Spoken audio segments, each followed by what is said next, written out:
Ya, kembali lagi kita berbincang. Saya mau ke Pak Wahyu menyambung pertanyaan yang tadi. Berarti Kompolnas saat ini sudah mengantongi motif dari penembakan Brigadir Yosua ya, Pak Wahyu. Mengutip dari pernyataan dari Pak Mahfud MD. Ya.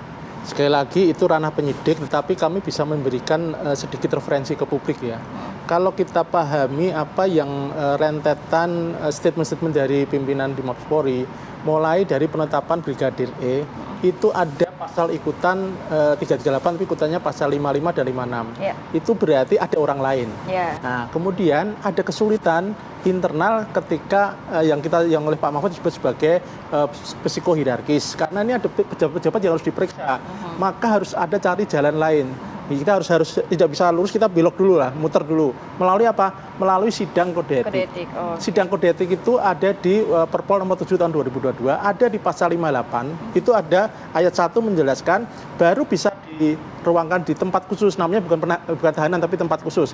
Itu kalau sudah disidang, tetapi ada lagi di ayat 3, dalam keadaan tertentu bisa dilakukan penempatan di tempat khusus, salah satu alasannya karena menjadi atensi publik. Dengan dasar itulah kemudian Pak FS itu ditaruh di tempat khusus, sehingga nggak bisa lagi komunikasi dengan pihak luar, nggak bisa lagi interaksi, nggak bisa lagi intervensi dan sebagainya. Disitulah kemudian muncul temuan-temuan baru yang disampaikan oleh Pak Kapolri tadi malam, bahwa tidak terjadi tembak-menembak.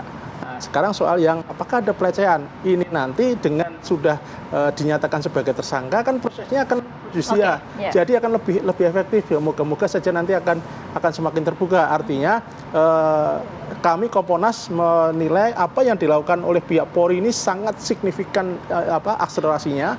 Dan seperti statement dari Pak Irwasim kan jelas, kita mengawal, kita nggak bisa masuk ke wilayah, tapi kita lihat prosesnya, dan ternyata strategi yang dipakai kan orang bilang ini tim khusus nggak kerja, ternyata tim khusus kan bekerja, dia melakukan, dan tidak semuanya dipublish, termasuk Kompolnas, tidak semua harus kita publish, kita pelan-pelan, baik lewat surat maupun lewat diskusi maupun lewat lisan itu kita sampaikan, dan sangat cepat sekali akselerasinya. Begitu Pak Kapolri dipanggil Presiden, Pak Kapolri semakin percaya diri. Memang ini persoalannya bukan persoalan institusi, ini persoalan personel. Ya sudah harus tegas, dan beliau tadi malam tegas. 3 kali ucapan beliau bahwa terjadi tembakan, bukan tembak menembak, tapi penembakan. Artinya itu sampai diulang 3 kali dalam statement. Saya kira itu menegaskan bahwa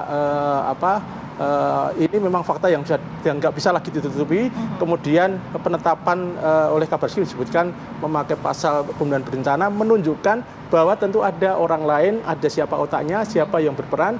Dari yang kemudian etik ini kan ada sekarang 34. Tentu nanti belum tentu semuanya kena, tetapi setidaknya dari situ nanti akan yang bergeser kemudian ketika ditemukan wilayah pidana bisa masuk ke pidana. Jadi nanti itu kita dalami ya Pak ya, soal yang pasal 340 ya, soal pembunuhan berencana dan perbedaan dari pembunuhan murni saja. Nah, itu nanti hal yang menarik kita dalami, tapi saya mau ke Pak Sugeng dulu deh.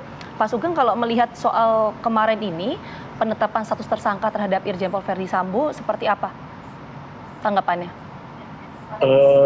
Dari awal ya, IPW itu sudah menyampaikan kepada tim sus untuk tidak ragu menetapkan Verdi Sambo sebagai tersangka.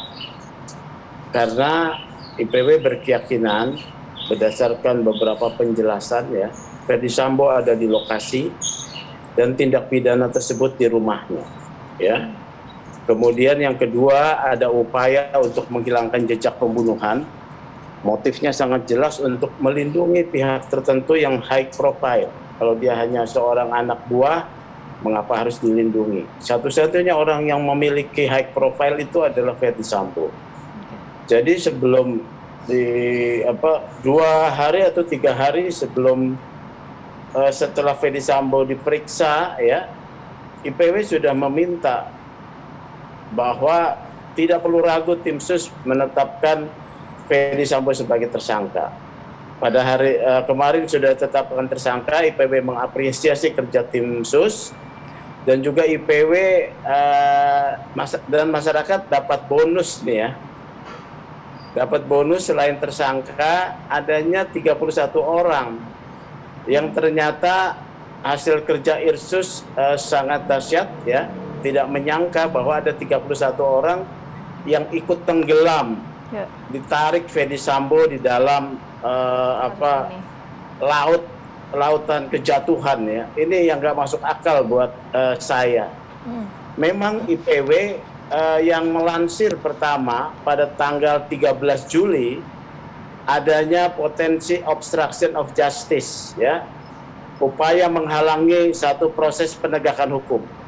Tapi IPW tidak menyangka bahwa Irsus mengungkap 31 orang. Artinya mereka ini orang-orang yang profesional dan tahu tugasnya menegakkan hukum. Di dalam bekerja berdasarkan peraturan kode etik harus sesuai dengan peraturan perundang-undangan dan norma. Tetapi ketika diajak, diperintahkan, atau kemudian dilibatkan, mereka tidak bisa menolak untuk tidak melanggar satu ketentuan peraturan undang-undang. Selain kode etik, mereka harus dikenakan untuk orang-orang yang dengan punya niat kesengajaan merusak tempat kejadian perkara dan juga menghilangkan barang bukti. Itu adalah sebagai satu tindakan delik. Ya. Pak Sugeng, maaf saya potong dulu Pak Sugeng. Begini Pak Sugeng, selain tadi beberapa hal atau poin yang Pak Sugeng sampaikan, tapi bagaimana pandangan Pak Sugeng soal ini? Karena kan kita tahu bahwa pasal yang diterapkan terhadap Ferdi Sambo ini kan adalah pasal 340, dugaan pembunuhan berencana. Tapi di sisi lain kita tahu bahwa ada pelaporan dugaan pelecehan seksual yang masuk ke polisi. Anda melihat dua variabel ini seperti apa? Saya yakin dugaan pelecehan seksual itu hanya alibi ya. Dari mana dugaan Anda? Karena berbagai analisis psikologi, hubungan kemudian kausal struktural antara korban dengan Nyonya Putri ya, kemudian kejanggalan-kejanggalan tembak menembak. Masyarakat itu punya rasionalitas yang berangkat dari hati nurani rasa keadilan. Walaupun mereka tidak menyentuh tentang lokasi tempat kejadian, tapi rasionalitas masyarakat yang berangkat dari ingin mencari pencapaian keadilan bisa menjawab itu ya. Jadi di situ pendapat saya ya, tidak ada pelecehan. Bahkan ya, kalau ini kita mau tega ya, siapa yang melaporkan pelecehan itu sebetulnya ya? Karena apabila pelecehan itu ternyata adalah sesuatu alibi, ini bisa terkena persangkaan palsu. Pasal 317. Ini pidana juga.